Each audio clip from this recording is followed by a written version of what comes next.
Every fleet needs a flagship. True. It's got to be something that leads the pack. Right. One of the things that the Hyundai family has been missing is a flagship.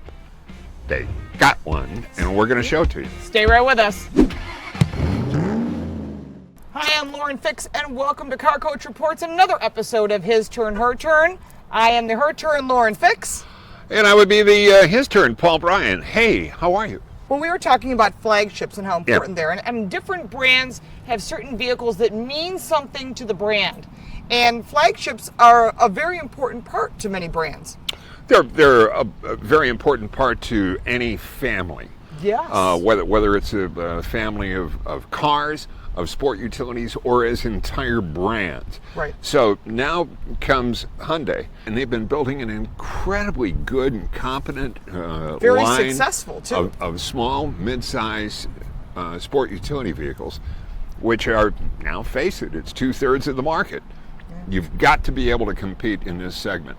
But they didn't have something that can compete in this segment. 3 rows. You need now they do. 3 rows. Now they do. Full-size SUV, Yeah. and you better be bringing it. And that means technology, safety, value, design. And so because of that, Paul and I, together with Car Coach Reports, have decided to put together a CCR rating. That's a Car Coach Reports rating that will include 7 different factors, which will include visibility, comfort, safety, style, performance, and handling, and a lot of factors. And we're each going to rate it. And value. And value. And at the end of this video, we will tell you what the rating is for the 2020 Hyundai Palisades. And you got to stay with us because we'll have some really great information that you won't get anywhere else. And we're going to be doing that on every vehicle that we review forever and ever, world without end, amen. Yes, absolutely. I think the most important thing at this point is there's so much with this vehicle, not just the design, the styling, and everything. I think we should take it for a drive, and we'll start talking about the different factors and how they're important to you. This morning, Lauren and I had a chance to drive the SE model, which is the middle level of the trims that you can get. This particular model is the limited model. So from an MSRP derivation standpoint, you've got a walk that starts at 31 and goes to 36 base on this. You're not going to be able to find many $31,000 vehicles, just like you're not going to be able to find many $36,000 in the limited, because when you put on the other stuff, it's going to bump it up to $45,000, $46,000. There are obviously incentives that you need to explore with your dealer. Not a bad idea to check out Hyundai's website. They will not only have national incentives, but they'll also localize it too. So when they say, where are you from? Don't be afraid to say, I'm from Topeka. What I see in this upper level, I like a lot. For me, it would be worth it to take the extra step up to get this level. The way that they handled the leather on the seats, the stitching in there is really nice. We were talking about it at lunch actually with the Hyundai people, and they were asking us kind of midday what we were thinking. And one of the things Lauren and I agreed on strongly is that I wish they would have like a tobacco colored interior, of a darker brown or something like that. Yeah, it's a very popular color. Yeah, it really is, but for good reason. People will come to me with the question, is it worth it to get the upgraded sound system? I'm telling you, this is. We noticed something on this vehicle that, frankly, I don't know that we saw on the Kia cousin of this, on the Telluride or not, where the USB for the back seats are actually mounted here. We'll show this to you. Boom. See? Right here. It's located right on the edge. It's on the edge of the seat back. Yeah, I think it's important, especially when you get people in the back seat and they want to charge. They're always looking. It's right there. Yeah. It's super convenient. It's like really there. Really smart. Yeah. And either we snoozed that when we did the Kia, or these guys really had a leg up on it. The other thing that I really want to get into that I think is a sale maker on this vehicle is the way that they've got blind spot covered for you. For years, Honda were the only guys where if you turned on your right turn signal, they would give you a little flash of a screen off of a camera on the right side, and it would shoot back and you'd be able to see what was going on in the blind spot. This takes it a step further. If you turn on your right turn signal, you get the camera over there, and it shows up right in the center stack. It shows up right in front of you, so you're able to take a look at that blind spot and see if there's anybody there. But, if you turn on your left signal, unlike anybody else. Yeah, nobody else has got this. Over here on this side, no one else does. You know, this isn't brain science, but they use the camera on that mirror, on the driver's side mirror, and you get another look at it back that way. That's nice. Well That's designed. really nice. On the negative side, I wish the engine had more torque. You know, I always, you know, you can never be too rich or have too much torque. Yeah. But this was, what, 261 pounds-foot of torque on this, with horsepower right around 290. Yes. In there. I wish it had more grunt. It needs more torque. Yeah, that's what I mean. Not necessarily horsepower, because you No, buy I'm saying horsepower and you grunt. drive torque. Yeah, I'm saying it needs grunt. Is it adequate? Yeah, it's adequate. But who wants to be adequate, right? I don't want to be adequate. I don't know what that word means. I have never aspired. Has anyone ever aspired to be adequate? I don't think so. I don't think so either. So we're going to drive about 300 miles today, and we're already about 70 miles into our little trip, and we're going to chance to try everything and see what we think, and then at the end, like I said, we'll give you an impression. I like the visibility. I think it's really good considering there's 3 rows of seating, and the third row, typically, the headrests get in the way. They're designed in a really nice way, considering it seats 8 people. That's assuming you don't go with the second row buckets. I think it does a pretty good job. Captain's chairs. Captain's chairs. I like that there are actual gauges in front of us versus digital gauges, and then between the gauges it's digital. And that, my friends, is the lane departure, which we're going to figure out how to shut that off. But I do like the lane centering. So if you're not paying attention, you grab a cup of coffee, you grab your bottle of water or your Mountain Dew or whatever it is, and the vehicle will stay within the lane. However, that's not autonomous. It is a guidance. Typically, it's one gigantic screen, and they allow you to break it into 3 sections. You can have it in 2 sections, or 2/3, or 1/3. Or just one. Or just one. In this case, they set it up for us to play with it. With first third is map, the middle third is audio, which is, by the way, has a spectacular Harman Kardon audio system. And on the right is a new type of safety technology, I guess you would call it that, or feature, shall we call it? Yeah. That allows you to communicate with kids in the third row, because they get involved in communication, talking, games, or whatever, and you need to ask who needs a potty stop, and you just press this driver talk. Who needs a potty stop? Wow, that is echoey. If I was in the third row, of course, you're trying to talk over. Yeah, you sound like you're in a Greyhound station. Yeah. Climate control in the middle, really easy to use as you move down the center stack. This is the unique thing. Usually you've got your gear shift or your Prindle or whatever you want to call it. This has become push button. And we've seen, actually, we had this conversation when we were driving the Ford Explorer where they used a dial for changing gears. In this case, it's a park button on the left and then reverse neutral drive in the middle. So there's no low, which I find, I guess you have to get used to it, just like anything. Initially, my initial impression was, that's odd looking. But then again, General Motors is doing it with having it in their dash. And I guess this is a great way to clean up the dash so there's more space for the things.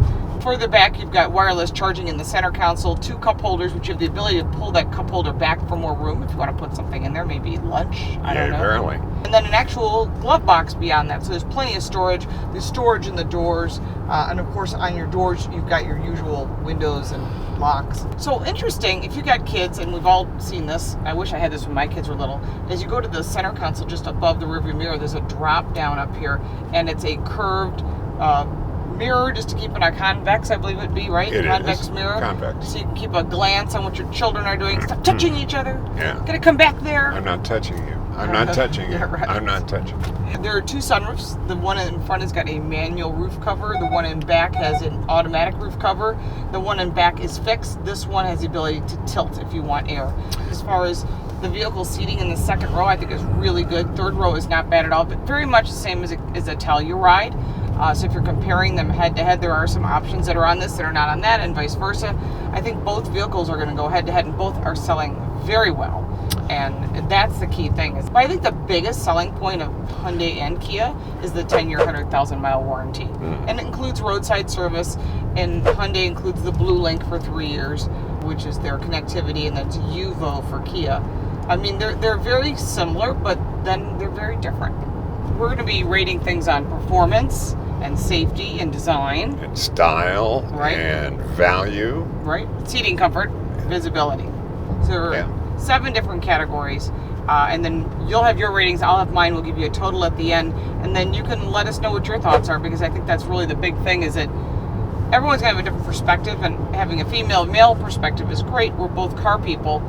But when you're driving it every day, you need to know this information. And the idea of all of this is to save you time at the dealership. So when you walk in, you kind of know where things are. It's not Greek to you, pardon that, unusual or unfamiliar to you. And that's the whole idea, is that if you walk in armed with more information, then you can have a conversation with the sales consultant beyond just pricing. Mm-hmm. The name sport utility vehicle connotes that there is not only sport, but there is utility. And utility obviously includes storage space. Not only people hauling, but stuff hauling too. Lauren, plunk your magic twanger here and let's see what happens here. Come on in. So, one of the nice things is having a key fob. You can open it, but it also can sense you. But, you know, when you're looking at a 3-row vehicle, what is the first thing everyone says? Oh, there's no storage. Aha! Right. Here. There is storage underneath.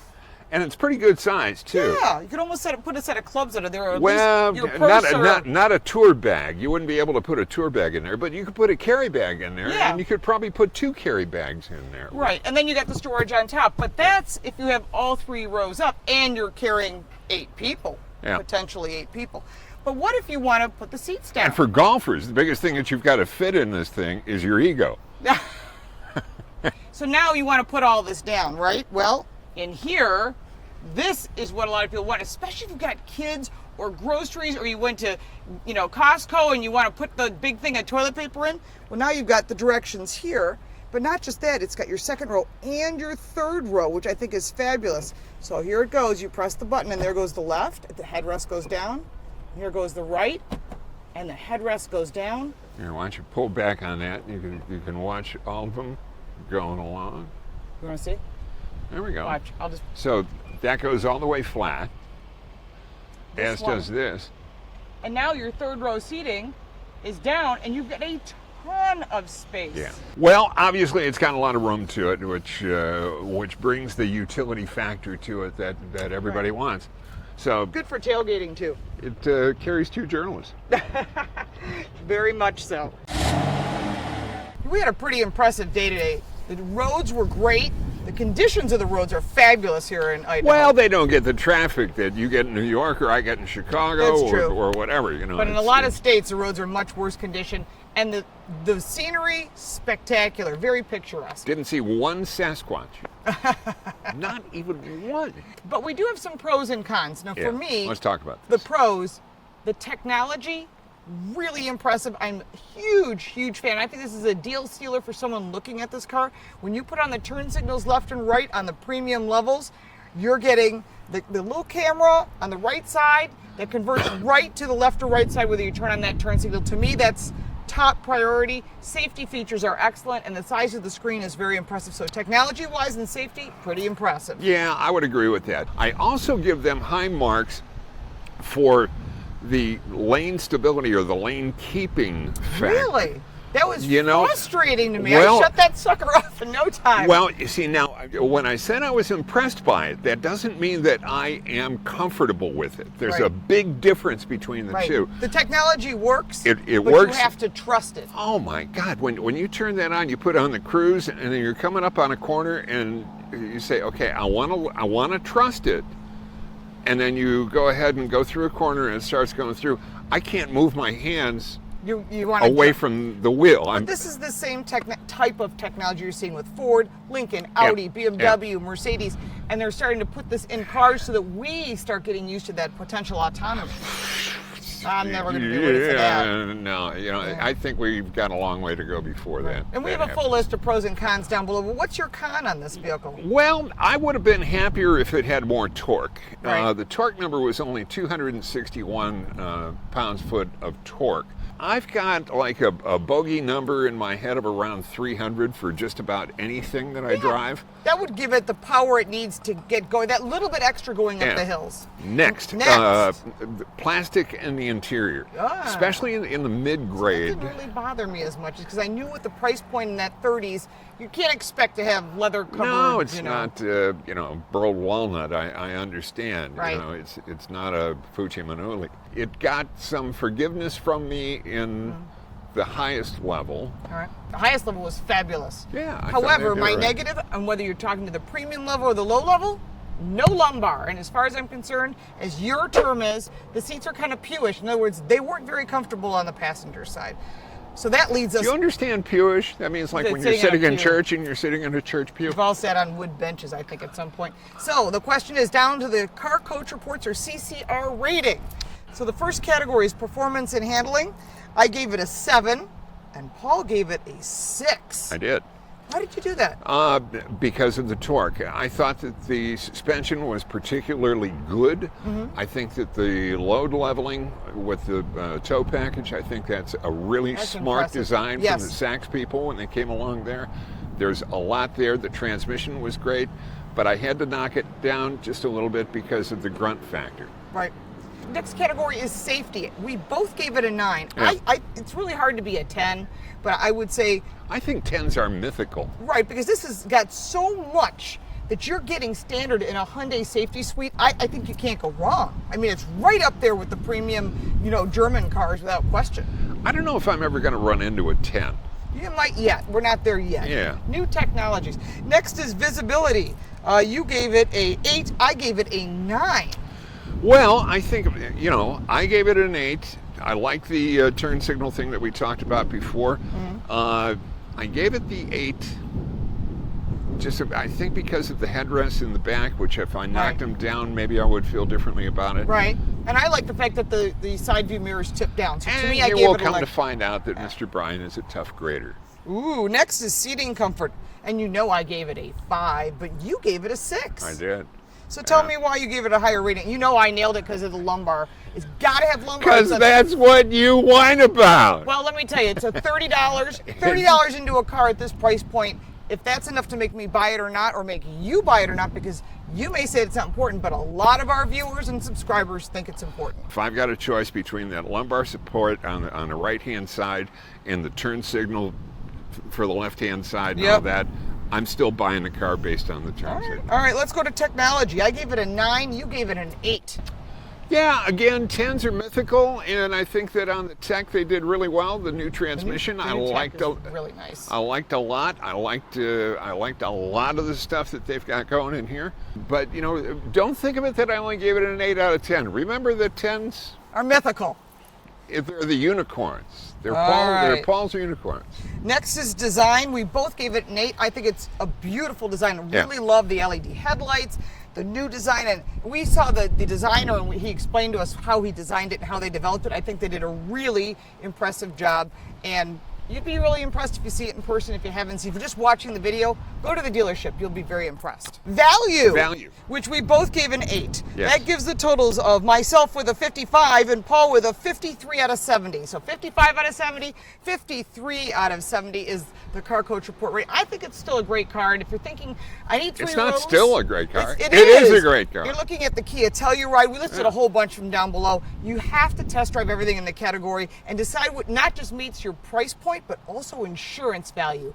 That's a big consideration. And with a 10-year, 100,000-mile warranty, I think you're going to be looking at this or the Kia. It's going to be a tough call. So it is a success, resoundingly so, for Hyundai. I agree. And if you want to see what other videos we've done, and we've reviewed them all, they're over here. Also, anything YouTube suggests, subscriptions, and all of our social medias down below. We appreciate your comments, and we both do comment. We love your comments. Yes. Go ahead and get them to us, will you? Thanks, folks, for watching. Take care.